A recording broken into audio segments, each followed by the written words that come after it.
So, hey, being in this industry for almost 30 years now, this is probably one of the coolest stories I've ever been a part of.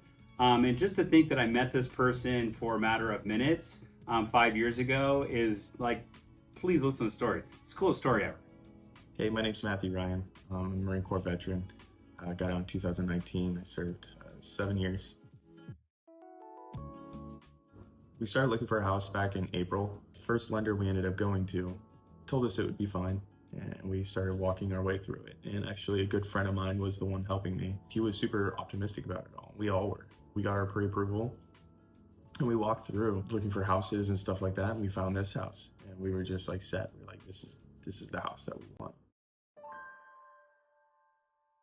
Fast forward about 3 weeks into escrow, there seems to be some confusion with the lender and the underwriter, and next thing you know, they're telling us that the VA is denying my ability to use my VA home loan.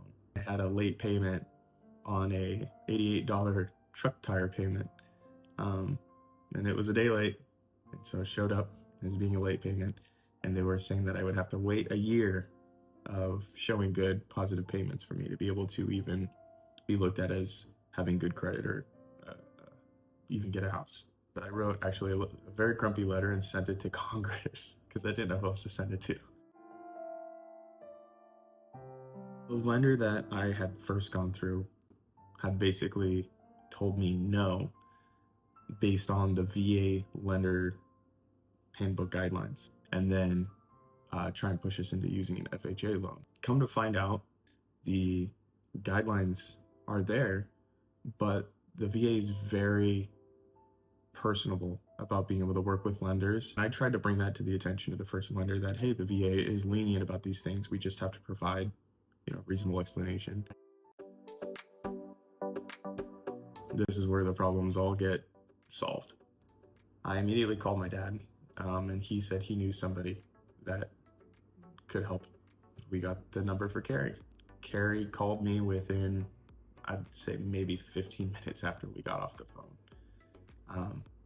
And he told my dad, and then my dad relayed to me as well. He said, stop working with those lenders. They don't know what they're doing. We got you. And we got a call from Nicole. Nicole's a lovely woman. She collected all of our documents right there. And I think it was no more than like a day and a half we were pre-approved. I told them that we were on a deadline, that it's really soon. Like, we may not get this house if we have to start all over. And between Nicole and the whole team at Creekside, we got from pre-approval all the way to signing for the house and had keys in hand no more than like 11 business days. Kerry knows exactly what he's doing. He's getting everybody on board, and I think it's people like Kerry and the people at Creekside Mortgage and what they're doing as far as advocating for veterans and making sure that this misconception about how you use your benefit, that it's not being used as like a veil of false information. What an emotional roller coaster. We went from not thinking we were going to get a house and that we were going to have to pass this up to, next thing you know, Kerry swoops in with his Superman cape, waking up in the morning and looking inside your own room and thinking to yourself, like, I own this place. Like, this is my house. Having grown up in apartments and trailer parks and stuff like that my whole life, it's just surreal. I just want to say that we are so grateful. So incredibly grateful. I urge any veteran that has been told no, that rates that benefit to use your VA home loan, that you call Kerry. I guarantee you he'll get it done.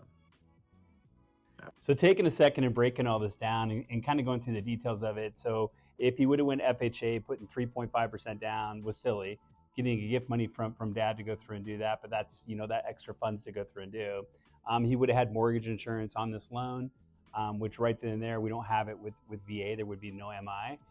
So that would have been additional funds he had to go through and pay. And for some reason, the rate was higher. Us being a broker, being able to shop the loan around to multiple places, we were able to get him a lot lower interest rate than what was being offered from him with the bank going through and doing it.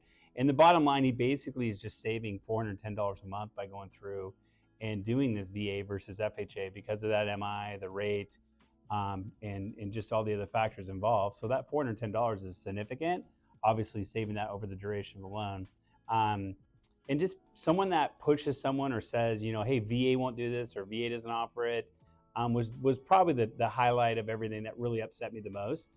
Because when you blame VA when it's something that bank or they can't go through and do, it's frustrating because then people get the bad name about VA when it's really that underwriter or that bank had what's called investor overlay that stopped them from being able to go through and do something, when relatively this transaction per VA was relatively obviously easy to go through and do in my mind. So those are the highlights really that frustrated to go through and do that.